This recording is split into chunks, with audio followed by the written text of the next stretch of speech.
You know me as Lex, but parents can be very cruel.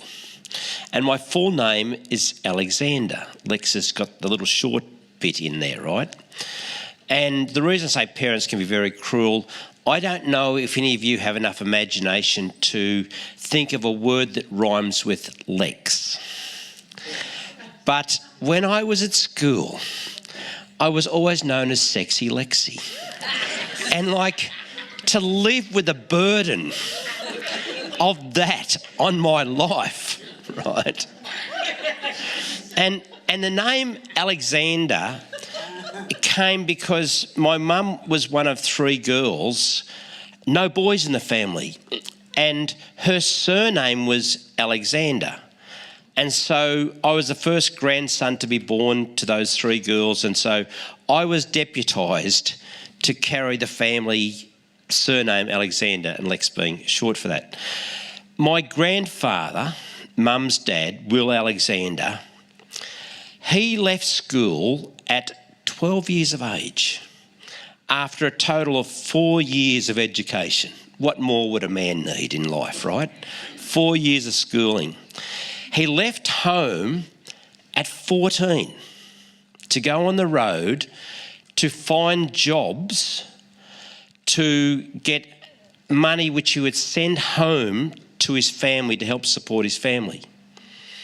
At 19 years of age, he returned home with a dream, with an idea, and his idea was to build a cottage, not to live in, but to sell. And with the money, he wanted to put it towards study to become a Methodist minister, and that would be 6 years study at university level. And when he told his parents, when he told his dad this idea that he had, I want you to hear his father's words. I was hoping my grandson Jesse would be here this morning, but he's sick. But this is his great-great-grandfather talking. And this is what he said. When you were born, I knelt down and I gave you to God. And I cannot take you back. What a response from a parent to a son who feels God has called him to do something. His mum and dad thought he had no hope. They thought what he was wanting to do was impossible, but they gave him their blessing. See, during those 5 years on the road, he gained skills, he gained experience in the different jobs that he did, and it set him up with the ability to build a house by himself with a hammer and a saw. No power tools. And so this was his dream. See, here's the thing. Life experiences help prepare us for the jobs we do. But your job is not necessarily your work. Life prepared Jesus to be a carpenter. That was his job. But that was not his work. See, you can be doing a job that you don't like, but you'll do it because you get paid. People can do they can do a job their whole life they hate, but they'll do it because the reward at the end of the day is the money that you get paid.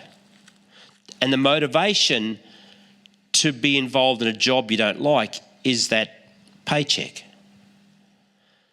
But only your work will fully nourish you.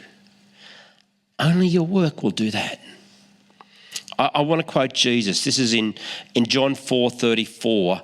And Jesus says this, "My food is to obey the will of the one who sent me and to finish the work finished the work he gave me to do.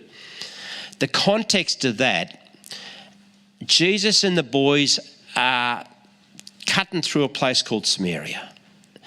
And they've been walking, it's hot, and Jesus is just, he's tired.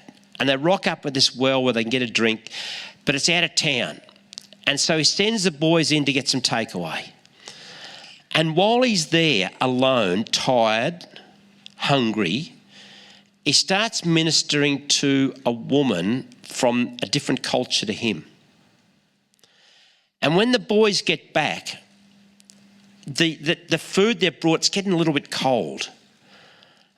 And so they try to get Jesus to eat the food they've gone to get and brought back for him. And he goes, actually, I'm right. Thanks anyway, but I have food you don't even know of. And he says to them, he says, but my food is to do and obey the will of God, the work that he's given me. That's my food.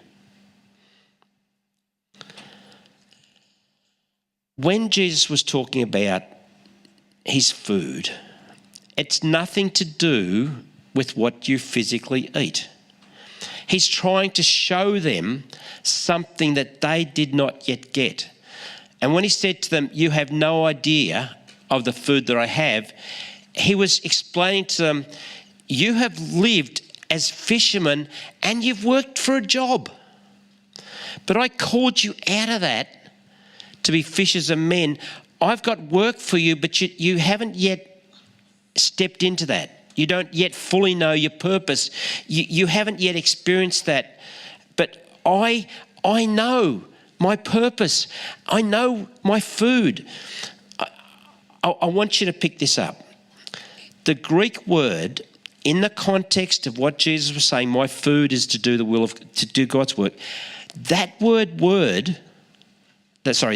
food in the Greek is the Greek word broma. Now, the reason I told you the Greek word is not to impress you. It's just because most Greek words I can't pronounce. This is the only one I've probably found that I can actually say, broma. I can do that. Broma, right? But this is what the word means when Jesus is using it in this conversation with the boys. It means this. My food is this is what the Strong's Concordance is. That which delights and truly satisfies the mind. Jesus is saying, my mental health is dependent upon me doing the work that God's given me. My mental health. It goes deeper to nourish us spiritually, but his mental well-being was dependent upon him doing God's will and fulfilling the work that God had given him to do. Do you know what God has for you to do? Because your mental well-being is dependent upon it. Isn't that remarkable? Jesus said this 2,000 years ago before we started understanding anything about mental health. When my grandpa at 19 came home, he built that cottage. Took 4 years to build it, to sell it, to get money to start to go to what was really a university degree to become a Methodist minister. And after 6 years of study, he was now ready to be ordained. But before then, he'd fallen in love with my grandma. And in those days, the cultural understanding was you can't get married till you've got a job, and he's a student, so they didn't get married till he was 29. And so he was ordained in 1929 at the start of the Great Depression, was married, and when they came back from their honeymoon, started life as a minister in the first church. that they were part of, that they were given the opportunity to lead in a little mining town called Maldon in Victoria. They set up their home in a very run-down building that the church owned. They hadn't had a pastor in Maldon for numbers of years. This house was so neglected. There were holes in the passage floor and holes in rooms. There were 10 rooms in this house. They could only find one room that they could live in of the 10. And I want to read you something my grandma wrote about that little room. She said this: "So with a nice bright fire, even though the paper on the walls was all stained, we felt quite happy. After all, we had each other and the dreams we had for the work of our Master." Where was their happiness based? It wasn't in the house they're living in. It wasn't in the 6 years delay to get married. It wasn't in building a cottage to sell with your hands to get the finance. It was their mental health, their happiness, their joy was in a dream of the work for the Master. As individuals, our work will always look different. We all have different tastes and different interests and different experiences. Our work will always look different.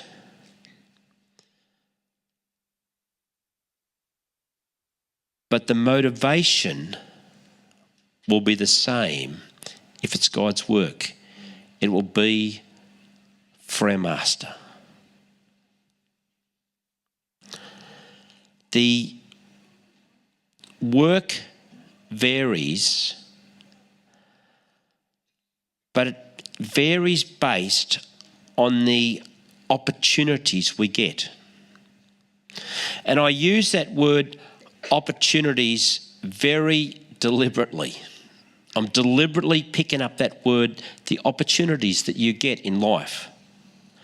Because on another occasion, in John 9, verse 4, Jesus says this: "As long as it's day, we must do the work of him who sent me. Night is coming when no one can work.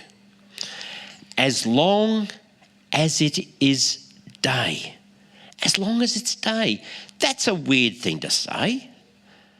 Jesus was not talking about a 12-hour period, a 24-hour period. He was not talking about the difference between what happens between sunrise and sunset and then night time. He wasn't. In that very statement Jesus made, that word day has a very, very specific meaning, and this is what it means. While life gives you opportunity. While life gives you opportunity. Jesus is saying, while life gives you opportunity, grab it and run with it. God's work comes in opportunities. I was shearing for a bloke one time, just out of Bairnsdale, an old bloke. And at Smoko was sitting in his house, lived by himself now, his wife's died, he's an old bloke. And I said to him, "Have you got any regrets in life?" And he just started pouring out all these regrets and talking about opportunities that had come and gone and he'd missed them. And now in his 80s, he carries all these regrets because he'd missed the opportunities. There are certain words, hang on, I'm just going to...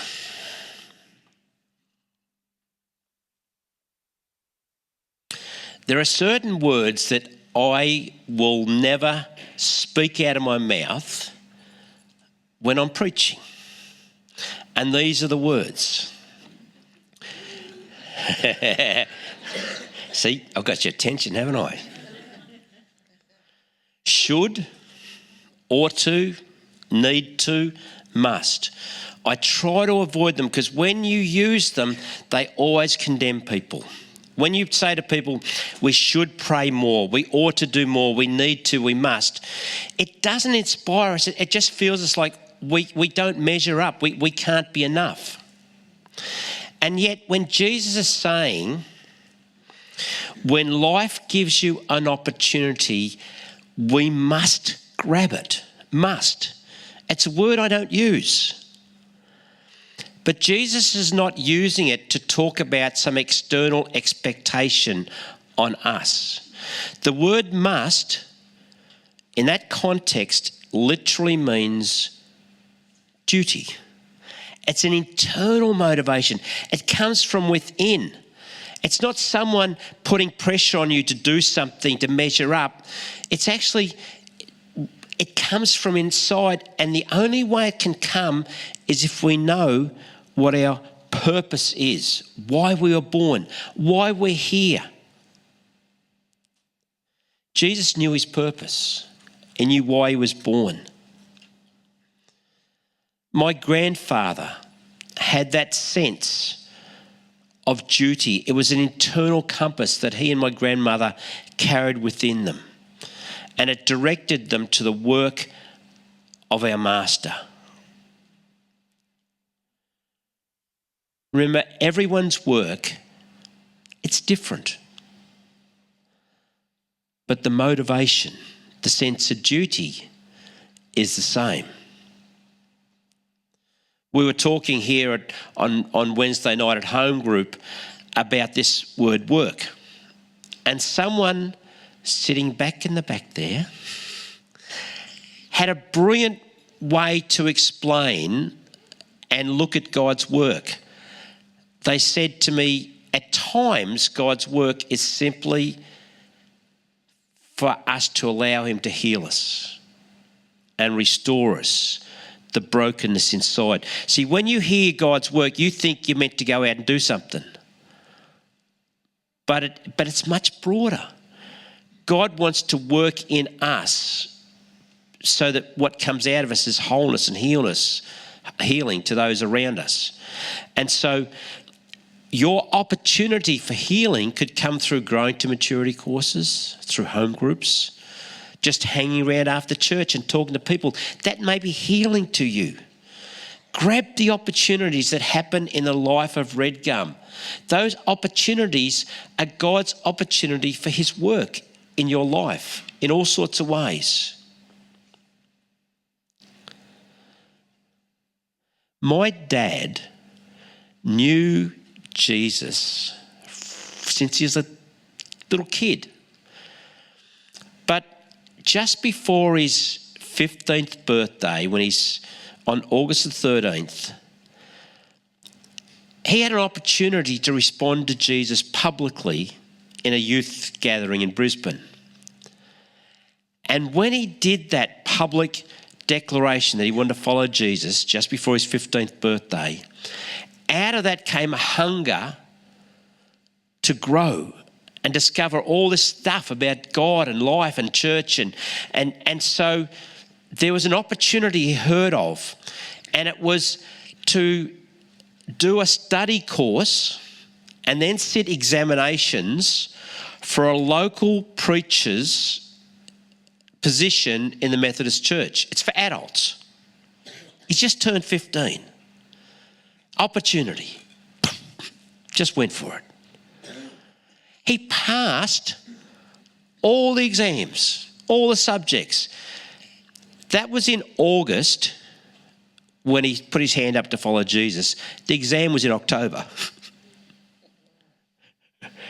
3 months or whatever it is, right? And then at 15 and a half, he is accredited by the Methodist Church to be a local preacher in training. So at 15 and a half years of age, he stood up in the inaugural Methodist Church in Brisbane and preached his first sermon. I got notes. He didn't. He'd memorised the whole thing. No notes. By the time he's 16, he's a fully accredited local preacher in the Methodist Church. At 15 and a half, he went on the roster once a month to preach. You imagine you turn up here next Sunday and my grandson Jesse is preaching, 15 and a half. And then you come back a month later and he's there, he's back up again. What church does that? That's ridiculous. So at 16, he's got a preaching gig everywhere. And then he enters the Methodist ministry and he does the 6-year bit, and mum and dad didn't get married till he'd finished the training and all that.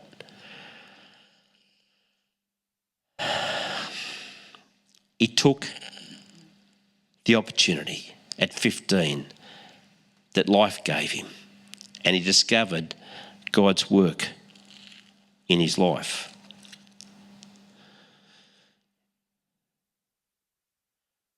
These are Dad's words. I wanted to be a carpenter, but never had the opportunity. He left school at 13. And then Dad writes, circumstances, see, life, circumstances. His Dad's father was an outback stockman. And he would live out west for 2 years at a time and then come home for 8 weeks, be with his family, then go back out west. So Dad, from 13 years of age, left school to work in the post office in Brisbane to get enough money to help support the family. Circumstances took him away from his desire to be a carpenter. He says, but the Lord wanted me and chose me to be a minister. And in Dad's words again, by the time I turned 17, I was sure God was calling me to be a minister, and I had become willing to accept his plan and his purpose for my life, no matter what it was. Internal compass, sense of duty, call of God. For some of you, your job is your work. But most people, that's not your story. Some people get the privilege of, in their job, it being a little launching pad where you can do some of God's work at times. But that's not most people's story. Jesus understood his purpose. And when you understand your purpose, your work, it gives you a confidence that nothing else could do. So when Jesus is standing before Pilate, and Pilate says to him, "You're a king," he says, "You're right." Jesus says, "For this reason I was born. For this purpose I came into this world."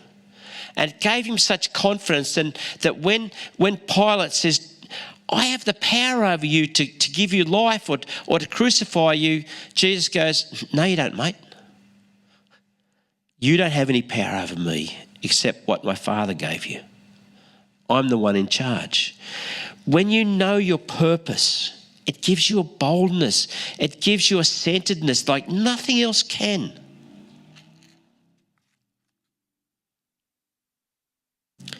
In our culture, everything that happens in our world and our life growing up is to prepare us for a job. So our life keeps preparing us, our education system, for a job. But God takes all of life to prepare us, to set us up for his work. And it's only when we discover our work can our mental health, our spirit being, the real soul, us, can really have true happiness and fulfillment and joy and vitality. That's what nourishes us.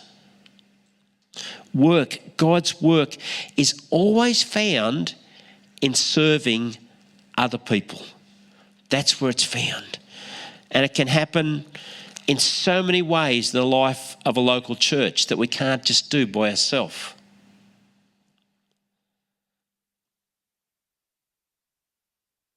I used to think that Jesus needed to be 30 years of age before he began his ministry, his work, because God was refining him, training him, teaching him, preparing him. But that's not accurate.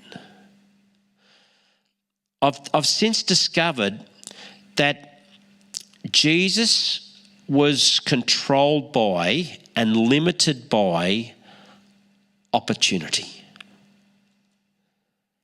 See, he couldn't teach about the kingdom in his culture till his 30th birthday. We hear the word rabbi, which means teacher. It's not a religious word, it describes a teacher. And in his culture, you couldn't teach anyone anything, certainly not other adults, till you were 30. Jesus was ready way before then. But life's circumstances, his job, had not allowed him to have the opportunity till he got to 30. And then he went for it. Which is why when Jesus says, while it's day, when you have the opportunity, go for it. Because opportunities don't stay around forever. And if you miss the opportunity, it's gone. There's night coming when no one can do the work. I want to finish with this story. It's a story about someone that was born in 1700. And up until recently, I had no idea how profound their life, the impact of their life on me personally was. Had no idea. See, my family of origin, Dad was a Methodist minister. My grandfather, Mum's dad, was a Methodist minister.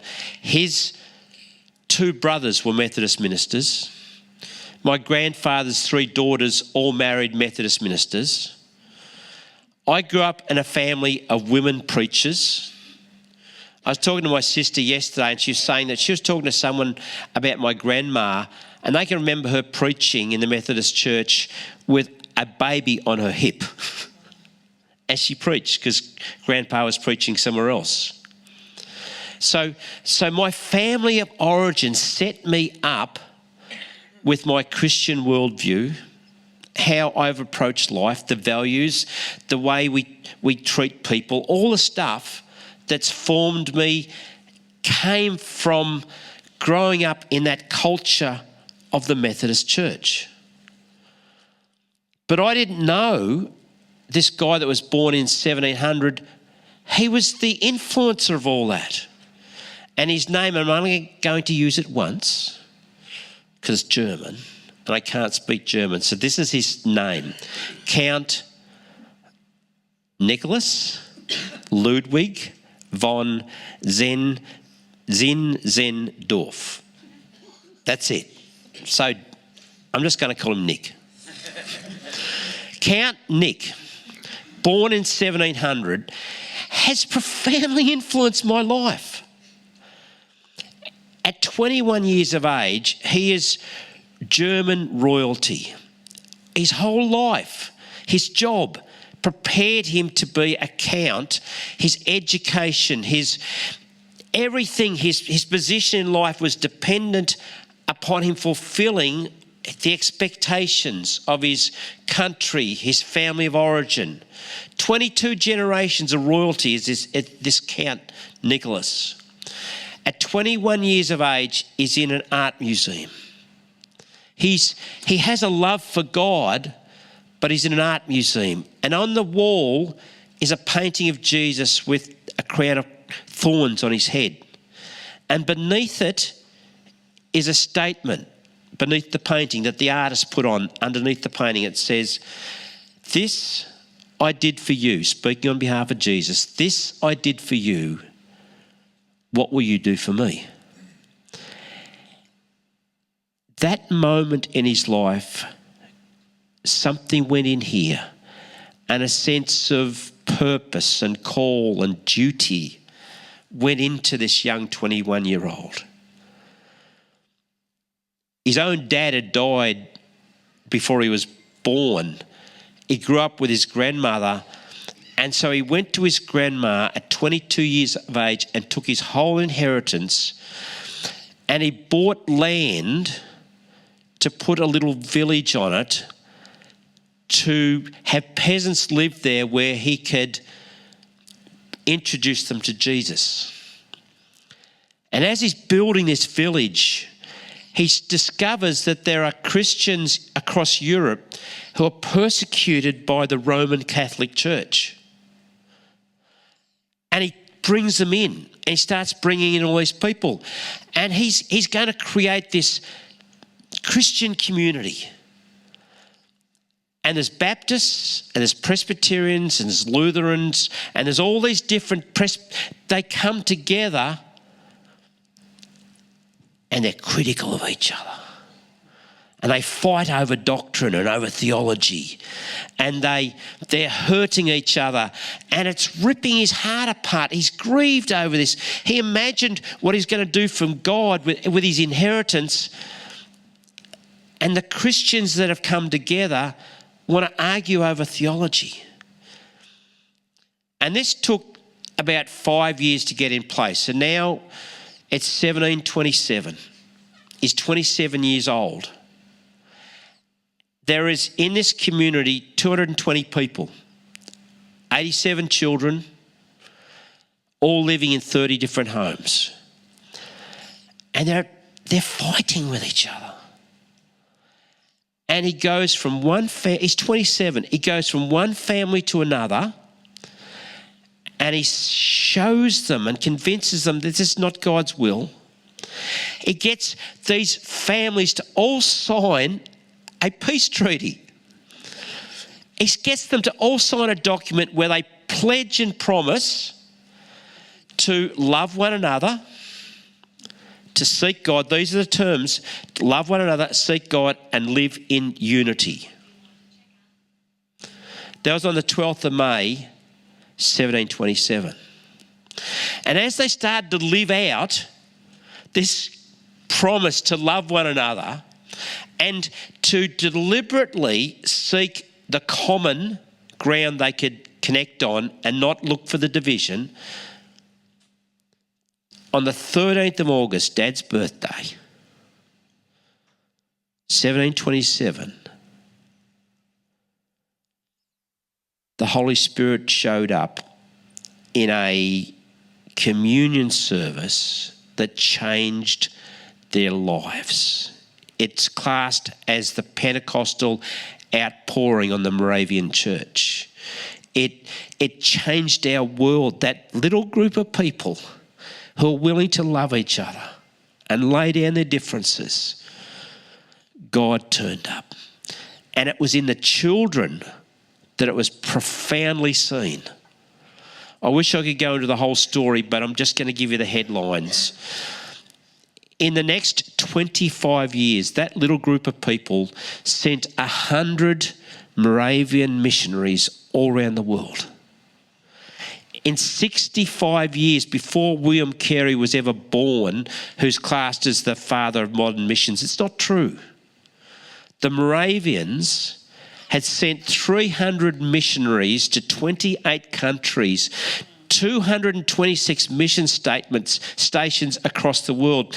And they were so radical that dear old Count Nick believed that their job was to go in and they went to the poorest, the most marginalised people in the world.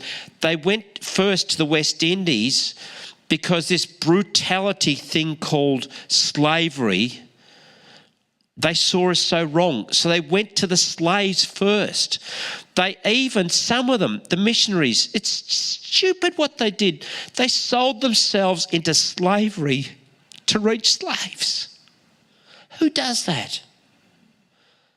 people who encountered God and have an opportunity and a sense of purpose and duty beyond their own needs. They changed the world.